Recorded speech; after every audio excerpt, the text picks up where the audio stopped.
सरकार का बजट वर्ष 2026-27 का आया है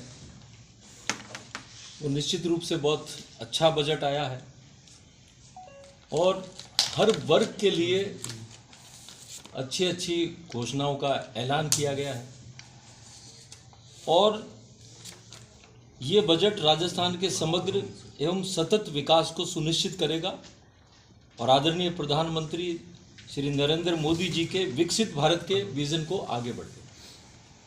अगर हम इसको देखेंगे तो दीर्घकालीन आर्थिक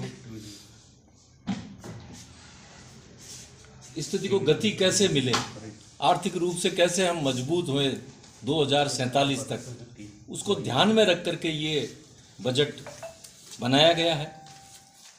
आज हम अगर हम बजट का उसका आकार देखें तो 6 लाख करोड़ से ज़्यादा का इसका आकार है और जो पिछले 2000 उसको 23-24 से देखें तो उससे बहुत अधिक है और 25-26 में जो था उससे 52,000 करोड़ का अधिक है। कृषि बजट है 1,19,000 करोड़ से ज़्यादा का, ग्रीन बजट है, चाइल्ड बजट है, स्वास्थ्य के लिए भी 32,000 करोड़ का से ज़्यादा का बजट है, शिक्षा के क्षेत्र में भी है 69,000 करोड़ का। आज हम जिस जिले में बैठे हैं नागौर में, मैं सबसे पहले वहीं से शुरू करता हूं कि किसानों के लिए ब्याज मुक्त फसली ऋण दिया जाएगा। 35 लाख से अधिक किसानों को ये ऋण मिलेगा। लेकिन इस ऋण के साथ में एक चीज और जुड़ी हुई है और वो है कि हम हमारे किसानों को ऋण के साथ में बिना ब्याज के तो पैसा देंगे ही, उसके अलावा सामाजिक सुरक्षा इससे जुड़ी हुई कि हम उनका दुर्घटना बीमा भी करेंगे 10 लाख और जो प्राकृतिक रूप से जो जिनकी मृत्यु हो जाती है उनका बीमा होगा, तो उसके दो बीमा हम कर रहे हैं। तो निश्चित रूप से ये 35 लाख से अधिक जिन किसानों को मिलेगा उनके जो परिवार को है उसकी भी एक तरह से ये सामाजिक सुरक्षा होगी। दीर्घकालीन जो किसानों को ऋण दिया जाता है कोऑपरेटिव के माध्यम से, वो 9 साल या 9 साल से ज़्यादा, उसके अंदर भी 5% सब्सिडी की घोषणा सरकार ने की और जो 5% की जो घोषणा की तो बहुत कम ब्याज किसानों से लिया जाएगा। इसके अलावा 3,000 किसानों को बौद्धिक विकास के लिए, भ्रमण के लिए अन्य राज्यों के अंदर उनको जाने के लिए चयन किया जाएगा। 7,500 आंगनबाड़ी केंद्रों को नंदघर के रूप में विकसित किया जाएगा और अभी लगभग 17,000 आंगनबाड़ी केंद्रों में बिजली नहीं है, उनको भी बिजली का कनेक्शन लगाया जाएगा। 5 वर्षों में 4 लाख नौकरियों के लक्ष्य रखा गया है और युवाओं को स्वरोजगार के लिए 10 लाख रुपए दिए जाएंगे ब्याज मुक्त। और इसके लिए हमारा प्रयास रहेगा कि जिन युवाओं को मिले उसमें एक निश्चित समय सीमा में, इसको भी मुख्यमंत्री जी ने दोहराया कि भाई समय सीमा में उनको ये ऋण मिलना चाहिए ताकि उनको अच्छा लाभ हो सके। एक जो है प्रतियोगी परीक्षा के लिए केंद्र की तर्ज पर राजस्थान स्टेट टेस्टिंग एजेंसी की स्थापना की जाएगी।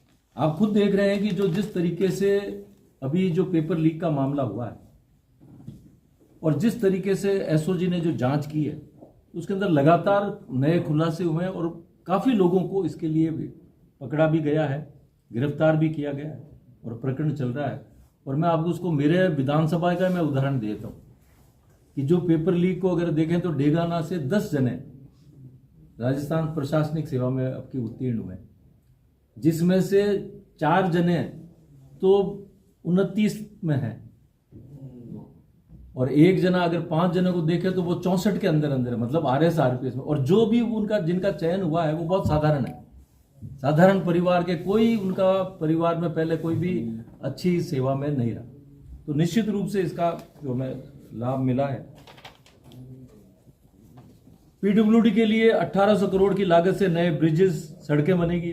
नॉन पैचेबल मिसिंग लिंक के लिए 2,000 करोड़ रुपए का व्यवस्था की गई है और जो भी 5,000 की जनसंख्या से ज्यादा के गांव हैं उनमें अटल पथ की घोषणा मुख्यमंत्री जी ने की थी पहले, वो अब की भी है और लगभग 250 अटल पथ अब की बनेंगे। यहाँ पे भी कई आपने देखा होगा जो बड़े गांव हैं उनके अंदर ये बन चुके हैं। एक सभी संभाग मुख्यालयों को सिग्नल फ्री किया जाए, जाम की स्थिति को देखते हुए ये एक बहुत अच्छी घोषणा है कि किसी भी तरह से किसी को दिक्कत ना हो। शहरी निकायों में 5000 स्ट्रीट लाइटें लगाई जाएगी। निश्चित रूप से हमारे नागौर जिले को भी इसका लाभ मिलेगा। एक ये बड़ी महसूस किया जा रहा था कि जो हमारे लोग बाहर व्यापार कर रहे हैं बाहर के राज्यों में, और वो बाहर के वहां से वाहन खरीद लेते हैं, उसको भी सरकार ने अब की देख करके 50% उसके रजिस्ट्रेशन पे भी छूट दी है। एक लॉ एंड ऑर्डर की तरफ से बहुत अच्छी घोषणा की अभय कमांड की, कि जहां जहां अभय कमांड नहीं है वहां पर अभय कमांड स्थापित किए जाएंगे, और इसके लिए 250 करोड़ रुपए रखे हैं। और मैं आपको बता दूं कि पिछले अभी हमने भी ये तय किया था डेगाना के अंदर, तो जिला मुख्यालय नहीं, हम अभय कमांड की स्वीकृति मिल चुकी है और उसको हम वहां स्थापित कर रहे हैं। और एक घोषणा ये है कि 2000 कैमरास लगाए जाएंगे NH और स्टेट हाईवे। ये भी आज के टाइम से लॉ एंड ऑर्डर की दृष्टि से हम देखें तो बहुत ये आवश्यक है। एक जेके लोन हॉस्पिटल है जयपुर में, उसमें बच्चों का मतलब एक बड़ा हॉस्पिटल है अपना बहुत, और अक्सर देखा गया कि कोई भी बच्चे हमारे क्षेत्र के होते हैं तो अगर गंभीर है तो वो वहीं जाते हैं, उसको भी बढ़ा करके 500 बेड का किया गया, तो उसका बहुत ही निश्चित रूप से उसका होगा। एक चूंकि नागौर के अंदर जो है यहाँ पर भी मिनरल्स के लिए काफ़ी यहाँ पे स्कोप है, तो एक काफ़ी समय से ये मांग थी कि जो हमारे क्वेरी लाइसेंस जो देते थे, अभी लगभग राजस्थान में 16,000 के करीब, तो उसमें यह था कि छोटे जो थे 1 हेक्टेयर तक उनको भी वो क्वेरी लाइसेंस नहीं मिल पाते थे। अब सरकार ने इसको 1 हेक्टेयर तक ये कर दिया है कि 1 हेक्टेयर से कम की खातेदारी वाला भी ये क्वेरी लाइसेंस उसको दिया जा सकता है। तो निश्चित रूप से मुझे लग रहा है कि राजस्थान में 500 से अधिक इस तरह के लाइसेंस और मिलेंगे, और छोटे किसानों की जो लगातार मांग कर रहे थे वो इनकी पूरी हो जाएगी। शिक्षा के क्षेत्र में 300 नए स्कूलों के भवन बनेंगे। जो भी स्कूल है वो पूरी तरह से डैमेज हो सके, 300 के बिल्कुल नए भवन बने। इसके अलावा 2500 स्कूल्स में मरम्मत कराई जाएगी। सभी अब की निर्णय लिया गया कि सभी स्कूलों में शौचालय सुविधा सुनिश्चित करने का लक्ष्य लिया 100%। कोई भी विद्यालय ऐसा आपको नहीं रहेगा जहां पे टॉयलेट्स नहीं बने हुए। 8वीं, 10वीं, 12वीं के मेधावी विद्यार्थी छात्रों के लिए टैबलेट के लिए 20,000 रुपए की सहायता दी जाएगी, और 400 स्कूलों को CM राइज स्कूल में क्रमोन्नत किया जाएगा। अब की ग्रीन बजट के अंदर भी राशि बढ़ाएगी, 20% पिछले बार से, और 33,000 करोड़ से अधिक की राशि बढ़ेगी। और ग्रीन बजट के लिए मैं कहना चाहूँगा कि अभी जो अरावली का पर्यावरण की जो बात आई है, उसमें भी सरकार ने एक निर्णय लिया कि भाई अरावली जो भी पार्ट है वहाँ पर काफ़ी एक दीवार बनाई जाएगी ताकि किसी तरह का अवैध खनन नहीं हो। सरकार ने इसके लिए जोधपुर में भी किन्हीं से एक MOU किया है, जिसके अंदर की प्रदूषण में मतलब स्वच्छ हवा के लिए क्या किया जा सकता है। अगर आप देखें बड़े बड़े सिटी, अगर दिल्ली का आप देखें तो ये महसूस किया गया है कि हवा जो है उसमें काफ़ी प्रदूषण, इसको कैसे दूर किया जा सकता है। हमारी राजधानी है जयपुर, वहाँ पर आप देखेंगे कि अब की उसको सिग्नल फ्री बनाने के लिए एक पानी की पेयजल की समस्या को देखते हुए जो JJM के लिए उसके अंदर 5,000 करोड़ से अधिक रुपए खर्च किए जाएंगे।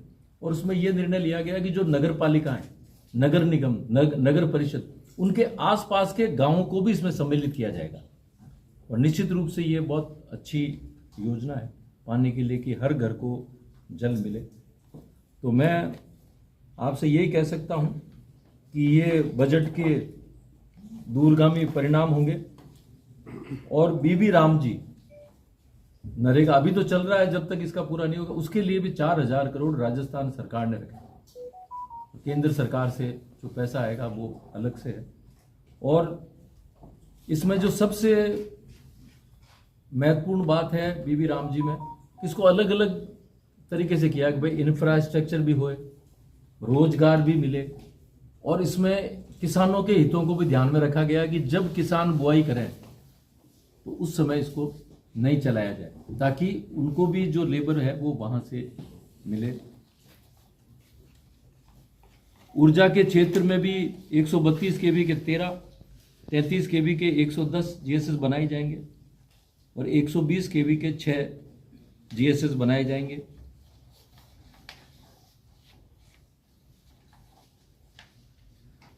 महिला सशक्तिकरण के लिए मैं कहना चाहूँगा, जो हमारी अभी 15 लाख महिलाओं को लखपति दीदी की श्रेणी में लाए हैं और उनको जो भी अभी मिलता था 1 लाख का, अब उसको कर दिया उन्होंने 1.5 लाख रुपए, उसकी सीमा बढ़ा दी है। और सरकार का प्रयास है कि महिलाओं को अच्छा प्लेटफार्म मिले, मार्केट, उनको जो भी उनकी उपज है या जो भी वो कार्य करे उसको किस तरह से मिल सकता है, इसके अंदर उनका प्रयास है। तो मेरा आपसे सबसे यही आग्रह है, प्रधानमंत्री आवास योजना ग्रामीण के अंतर्गत 28 लाख से अधिक पात्र परिवारों को योजना के दूसरे चरण में 2029 तक आवास निर्माण के लिए अनुदान दिया जाएगा। तो मैं सभी चौथे स्तंभ से यही कहना चाहता हूँ कि भाई बजट बहुत अच्छा है, और ये कहते हैं ना कि जो जो बजट जब धरातल पे उतरने लगेगा तब हमें ये चीज़ पता चलेगी कि क्या क्या हो रहा है। क्योंकि जब बजट कोई भी हो, हम कई बार उसको पढ़ते नहीं, एक एक चीज़ को जब हम जूं पढ़ते हैं जूं होगा। मैं आपको बताऊं कि पहली बार मुझे लग रहा है कि काफ़ी समय से आपने देखा होगा कि उपखंड स्तर पर, तहसील स्तर पर, यहाँ पर जो भवनों के जो राजकीय जो हमारे भवन है वो काफ़ी पुराने हो गए, उनके लिए कोई भी व्यवस्था नहीं है। अब की गई है इसमें, उनके निर्माण के लिए, मरम्मत के लिए व्यवस्था की गई। इसी तरह से मैं बताऊंगा आपको कि पहली बार हमारे छोटे बांधों के लिए, एनीकट्स के लिए व्यवस्था की गई है। और नागौर जिले में ही मैं मेरी बात करूं, मेरे डेगाना में मेरे खुद के वहाँ पे 4-5 छोटे बांध हैं, एनीकट्स है, और उनके लिए भी राशि आएगी। इसके अलावा एक और बहुत महत्वपूर्ण बात की गई है कि हमारे यहाँ पे तालाब बने हुए हैं, और जिसमें नागौर जिले में काफ़ी गाँवों में अच्छे तालाब बने।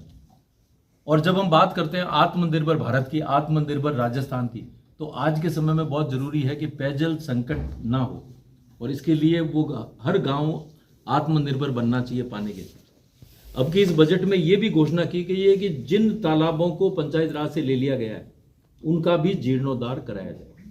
मेरे भी वहाँ पर काफ़ी गाँव है, 5-7 गाँव है, तिलानेस है, एक निम्बुड़ा कला है, रामसरी है, ईडवा है, हिम्मतनगर है, वहाँ पर पूरे वर्ष पानी भरा रहता है। और उन गाँव के नागरिक भी इतने जागरूक रहते हैं कि पानी वो पीने के काम में भी लेते हैं, तो उनके लिए भी इसमें बजट में आएगा। तो ये बहुत एक अच्छा बजट है। इसी तरह से आपने देखा होगा कि कई ग्राम पंचायतें हैं, वो नई नगर पालिकाएं बनी हैं। तो इसके लिए नगर परिषदों के लिए, और विशेष रूप से नगर पालिकाएं जो C और D ग्रेड की है, उनके लिए भी भवन निर्माण नहीं हुआ है, उनके लिए भी व्यवस्था की गई है 300 करोड़ रुपए की, कि भवन निर्माण बनेगा। मेरे खुद के डेगाना के अंदर अभी भवन निर्माण नहीं बना हुआ नई नगर पालिका का, लेकिन अब की व्यवस्था कर दी है उन्होंने, और निश्चित रूप से ये अच्छा। तो आप अगर इसको हम पढ़ेंगे तो छोटी छोटी कई चीज़ें हैं जो हमें इसको निश्चित रूप से मिलेगी। और मैंने आपको बताया कि हमारा लक्ष्य ये है कि 2047 तक पूरा जो है आत्मनिर्भर भारत बने, आत्मनिर्भर राजस्थान बने। तो अच्छे बजट के लिए मैं हमारे माननीय मुख्यमंत्री जी का पुनः धन्यवाद ज्ञापित करता हूं, और मैं आशा करता हूं कि जल्दी से ये धरातल पर उतरेगा और जो ये काम शुरू होंगे, और निश्चित रूप से जब काम शुरू होंगे तो लोग भी, हमारे जो लोग हैं वो अधिक से अधिक लाभान्वित होंगे। सर, फसल बीमा को लेकर कल करोड़ी लाल मीणा जी ने बड़ा खुलासा किया। नागौर में भी कई घोटाले सामने हैं, सुरपाड़े में FIR दर्ज है, तो जांच आगे क्यों नहीं बढ़ पाती? नहीं, पर पूरी बात तो सुनने दीजिए। बजट है, बजट से जुड़ा किसानों का सवाल है, घबरा क्यों रहे? नहीं, ऐसा है, मैं एक चीज बता दूं कि जो भी इस तरह की जो आप बात अभी आपने बताया है, इसको भी हम दिखवा लेंगे। विधायक के नाते मैंने मेरे क्षेत्र में, और मैं मेड़ता भी जब गया था, तो हमारा ये प्रयास है, अगर किसी के पास भी इस तरह के सबूत हैं आपके पास में, और अगर आपको जानकारी है, आप मुझे बताना, और मैं आपको पूरा आश्वस्त करता हूँ कि सख्त कार्रवाई करेंगे इसके विरुद्ध। और मैं अभी आपके माध्यम से मैं ये भी कहना चाहता हूँ सभी को, जो भी यहाँ बैठे हैं, प्रसन्न हमारे ADM साहब भी बैठे हैं, मैं उनको भी ये कहना चाहता हूँ कि ये तहसीलवार इसका आकलन करें, कि ऐसी कोई गिरोह तो नहीं है भाई, कोई लोग तो नहीं है जो मैनिपुलेट कर रहे हैं अपने आप में इस तरह का। जो आज कोई चीज आई है, अगर आप इसकी जानकारी कराओगे तो इसको बिल्कुल सख्त कार्रवाई करेंगे, होना चाहिए बिल्कुल, इसमें कोई बात ही नहीं है। कलेक्टर साहब ने खुद लेटर लिखा है और मंत्री जी की शिकायत है, मंजू मैडम ने खुद शिकायत करी है और कलेक्टर साहब ने लेटर लिखा, कुछ नहीं हुआ। नहीं उसको आप बताना, हम पर नहीं, आप बताना नहीं परसों करेंगे। मैं तो ऐसा है आपके बीच में आज आया हूँ, मेरे पास में विभाग, हालांकि ये कृषि से संबंधित है और मैंने इसको विधानसभा में भी उठाया और इसमें कोई घबराने की बात, जो काम खराब है ना तो वो तो खराब है, उसके विरुद्ध कार्रवाई होनी चाहिए। और इसके लिए भविष्य में हम ये भी करेंगे कि यहाँ पर जिनके पास में भी चार्जेस है, मैं अभी कह रहा था जो भी नए जिला कलेक्टर आएंगे, मेरा ये मानना है कि जो भी लगातार कोई भी सीट पर है वो काफ़ी वर्षों से न रहे, समझ गए ना आप, मतलब बदलाव होता रहे। और इस तरह की चीज आने के बाद में ये तो हम सबको पता है, अगर ऐसा कोई हो रहा है तो आप बताएंगे, उसको देखेंगे, कृषि मंत्री जी से बात करेंगे। और कृषि मंत्री जी ने जो कल किया बहुत अच्छा किया। नहीं, निवेदन ये था ना, सुरपाले थाना पता कीजिए कितनी नहीं कर लेंगे उसको, मैं पता। सर, राजस्थान सरकार जैसे बजट में आपने भी ये कहा है कि 5 साल में 4 लाख नौकरियां देने की बात करती है, लेकिन इस बजट में मात्र एक 5000 होमगार्ड की नौकरी ही क्रिएट के लिए बोला गया है। तो सर 4 लाख का टारगेट आपने कैसे ऐसा है कि जो 4 लाख किया वो पूरे हमारे 5 वर्षों में है, उसमें कुछ लोग निजी प्राइवेट नौकरियों में भी जाएंगे। और जो आपने देखा तो हमारा तो कैलेंडर ही जारी हो गया, आपके सब अखबारों में छपा है, उस कैलेंडर को ही देख ले आप। नहीं सर, उस कैलेंडर में तो पूरा बता दिया कि कब कब क्या होगा। 5000 की नौकरी से सर 4 लाख का अचीवमेंट कब नहीं होगा नहीं, सर? नहीं बिल्कुल, आपने कैलेंडर देखा है ना, कैलेंडर तो वो तो हमारा आपके समाचार पत्रों में आप लोगों ने छापा है, तो वो तो पड़ा हुआ है हमारे पास में। ये सर बड़ा चर्चित मामला था, आपके डेगाना का ड्राइवर गायब हो गया था, आपने भी मुद्दा उठाया था, तो वजह क्या है आज तक लापता? ऐसा है कि पहला तो ये प्रेस कॉन्फ्रेंस बजट को लेकर गए, तो बजट को लेकर करें सर उसकी कब करेंगे? और ऐसा है कि उसका अलग से कर लेंगे। और जो वो व्यक्ति गायब है तो वो आज भी गायब है, उसका अलग से अपन बजट से नहीं उसका कर लेंगे। हाँ बजट से बताओ। 2024-25 और 25-26 की जो घोषणा है लागू से संबंधित, उसमें कई घोषणाएं आज भी अधूरी पड़ी है। घोषणा इस बार भी खूब हुई है, घोषणाएं पहले भी हुई, लेकिन पूरी नहीं हो रही है, बजट ही नहीं मिल रहा। नहीं ऐसा नहीं, मैं बताऊँ, ऐसा है कि किसी कारण से अगर घोषणाएं पूरी नहीं हुई है तो भी आपने देखा होगा हमारे मुख्यमंत्री जी ने इसको कहा है कि हम उसको पूरा करवाएंगे। और इस तरह की अगर घोषणा है तो वो बहुत कोई छोटी मोटी घोषणाएं होगी। मैं मेरे विधानसभा क्षेत्र का बताऊं, मेरे CSC जो भी अभी किया गया था सबके सभी हो गए, सबके काम हमने चालू करा दिए। अगर है तो इस तरह का नहीं, वो कलेक्टर साहब बताइए ना, अभी बताएंगे। चूंकि जो पूर्व प्रेस वार्ता में भी एक चीज़ आई थी कि अपने यहाँ पर डाइट की घोषणा हो गई, उसकी लैंड अलॉटमेंट नहीं हुआ। तो मैं बता दूं कि पिछले वीक ही जो है वो प्रेस वार्ता में ये कमिटमेंट किया गया था कि जल्दी हो जाएगा, तो वो 4 दिन पहले जो डाइट की जमीन का आवंटन हो गया है। उसके अलावा खूब सारी अगर मैं गिना देता हूँ, मैं बता दूं कि हर एक जो है वो ऐसी घोषणा जिसमें जमीन की आवश्यकता थी वो सभी जो है वो जमीन आवंटित हो चुकी है। सर जिला मुख्यालय के स्टेडियम में जमीन का कोई इश्यू नहीं है, सिंथेटिक ट्रैक बनाने की बात थी, आज तक बजट ही नहीं दिया। घोषणा है तो इसको हम लोग चेक करा देंगे। आपके डेगाना में चोलिया इसमें 33-11 केवी का GSR बनना था, उसका काम भी शुरू नहीं हुआ। ऐसा है कि वो मैं बता दूं आपको, मेरे जो बता रहे हो आप, वो इसलिए नहीं हुआ कि वहां पे जमीन नहीं मिली, और जो जमीन पहले मिल रही थी ना वो चरागाह भूमि थी, अब दे दी है जमीन उसके लिए, और वो उसकी अब रजिस्ट्री भी करा दी गई है और वो बिल्कुल चालू हो जाए। चलिए सर, एक सवाल और पूछ लेता हूँ विधायक के नाते। गुरुवार को विधानसभा में रोहित बोरा के द्वारा जो अभद्र इशारा, गंदा इशारा किया गया था, विधायक के नाते आप कैसे देखते हैं? नहीं ऐसा है, वो हमारे अध्यक्ष जी ने कह दिया है कि उसको वो देख लेंगे, और अगर उचित उनको लगेगा तो वो जो अध्यक्ष के नाते जो भी वो निर्णय होगा वो लेंगे और वो ही मान्य होगा। इसमें व्यक्तिगत विधायक के नाते पूछ रहा हूँ, विधायक के नाते आप क्या देखते हैं? इसमें विधायक के नाते कोई नहीं, इसमें तो सवाल कि इस बजट के अंदर खाद्य पदार्थ एवं पेट्रोलियम मिलावट की रोकथाम को रोकने के लिए कोई विशेष अभियान या विशेष कोई नीति इस बजट में? नहीं ऐसा है, देखो खाद्य विभाग का भी आपने अच्छा बताया कि उसके अंदर अपने कितने 73 लाख नाम अपने ऐड ऑन किए, कुछ लोग तो 73 लाख नाम तो जोड़े गए हैं, और मेरे डेगाना विधानसभा क्षेत्र से आपने याद दिला दिया 41,000 नाम नए जोड़े गए हैं। ये तो बहुत अच्छी रही बात ये है, तो ये तो मुझे बता दो, जो इसका तो अभियान चलता ही रहता है, विशेष अभियान मिलावट रोकने के लिए पेट्रोलियम एवं खाद्य पदार्थ? नहीं ये तो समय समय पर चलता रहता है, जैसे सड़क के यातायात का जो वो रूटीन है, इसके लिए कोई विशेष? नहीं चला देंगे विषय मंत्री जी से जो आपने बताया, इस चीज को उनसे चर्चा करके। एक सवाल पूछ लो लास्ट। सर आपने कहा कि ये बजट राजस्थान के विकास की ओर बढ़ेगा, हम बात नागौर की कर रहे हैं। नागौर का मानासर पुलिया किस तरह का काम घटिया हुआ, आपके गोगला बीकानेर हाईवे घटिया काम, तो क्या सरकार उस एजेंसी के खिलाफ तथ्यात्मक कार्रवाई, ब्लैक लिस्टेड दोषी कर्मचारी तो क्यों नहीं होती, क्या वजह क्या है? देखो इसका बजट से तो कोई हुआ नहीं है, ये तो केंद्र सरकार का वो भी सरकार आपकी है ना। पैसा तो सरकार का लग नहीं रहा है नहीं, सर। नहीं नहीं बिल्कुल मैंने पहले कहा कि गलत है जो चीज गलत है, कोई नहीं, और इसके लिए इसको दिखवा लेंगे। एडीएम साहब और बैठे हैं कि इसका बारे में क्या है, और और सारे केंद्र मंत्री के यही मंत्री जी कहते हैं को दिखवा लेंगे, नहीं नहीं दरअसल लिखेंगे, काम कोई नहीं करवा रहा है सर। केंद्र मंत्री जी को लिखेंगे। सर इसी बजट में 3 आरोप दिए नागौर को भी, अब इसमें आ रही है कि कोई गारंटी लेंगे क्या कि इसमें काम सही होगा, क्योंकि हर बार यही कहा जाता है काम देखो जी ऐसा है कि काम तो जो भी होगा वो सही करना पड़ेगा, हमारे भी आरोप नागौर को 3 पुलिस पहले मिले हैं, तीनों पे लोग रो रहे हैं, और ये और मिला है तो इसकी कोई गारंटी तो आप दिलाओ। नहीं गारंटी तो अच्छा ही होगा हमारे। मैं एक चीज और बता दूं कि जो हमारे सामने जो भी होगा वो अच्छा होगा, और इसके लिए मैं आपको एक एग्जांपल देता हूं। मेरे खुद के एक नाला बना था कांग्रेस राज में, वो बिल्कुल घटिया बन गया, उसकी क्वालिटी कंट्रोल से पीडब्ल्यूडी से जांच करा ली, और उसमें ये 2,73,00,000 रुपए का वो नाला था। उन्होंने कहा ये पूरा नाला अनुपयोगी है। आप सर आप एमएलए हैं, इसलिए जांच करवा ली, बाकी थोड़ी जांच होती है बात सर सुनो यहाँ पे। एक मिनट, वो अनुपयोगी है, उसकी रिपोर्ट आ गई है।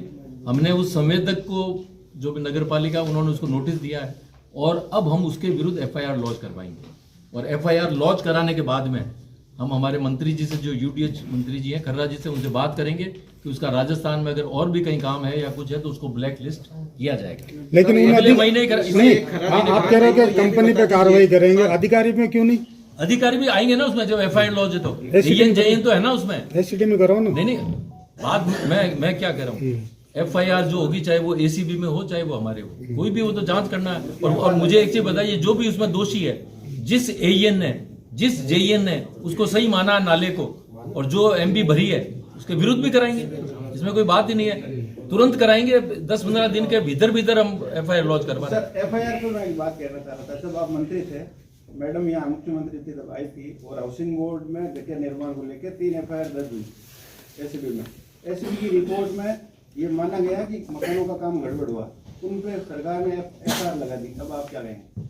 नहीं अब माना हुआ रिपोर्ट में विधानसभा देखो की वेबसाइट पर पड़ी थी। ये तो कोई पुराना मामला है, ये मेरे को पता नहीं। आप तो ये इस तरह के तो बता देना व्यक्तिगत। अब सर ये सारे मामले पुराने होंगे सर, 3 साल बाद देखोगे तो सर पुराने हैं तो ये यहाँ के जो विधायक नए मामले होते हैं। एक लास्ट सवाल, रिया बड़ी में बजरी खनन को लेकर क्या कहेंगे, अवैध बजरी खनन को ऐसा लेकर? है, बात सुनो, देखो ऐसा है जी कि जो भी अवैध बजरी खनन है, अवैध कोई भी कार्य नहीं होना चाहिए, चाहे तो रिया हो चाहे कोई भी दूसरा चीज नहीं होना चाहिए।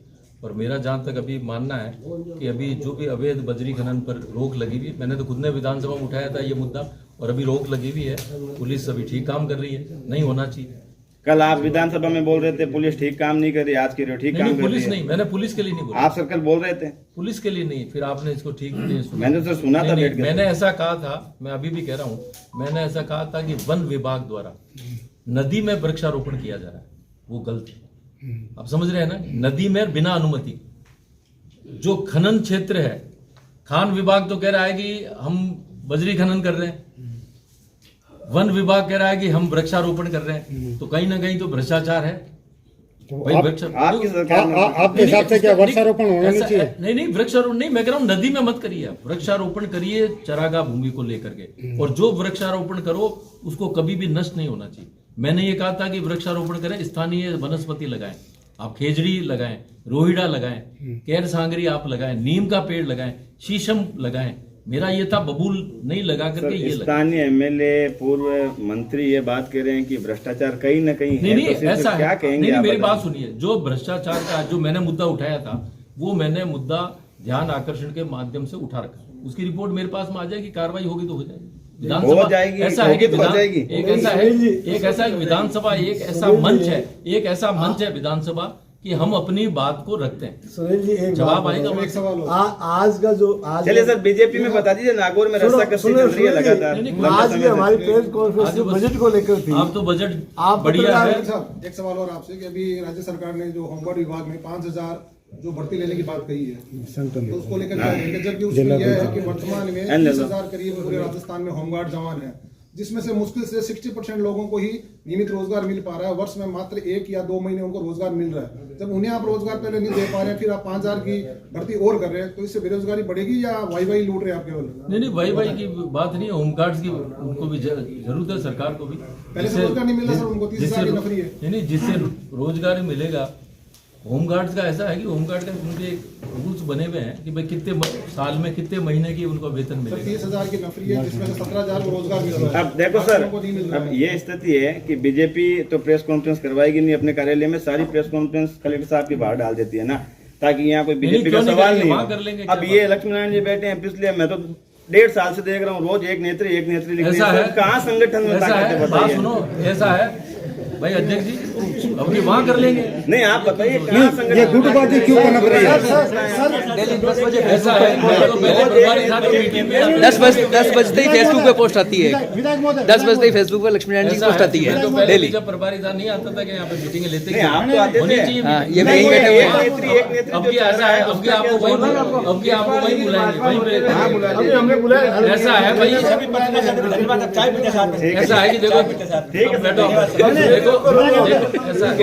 विधायक महोदय, एक मेरा सवाल है, सरकार जब बेरोजगारों को रोजगार देने की बात करती है तो सर राजीव गांधी युवा मित्र वगैरह ऐसे बहुत से सुविधा कलेक्टर साहब मत उनके लिए सर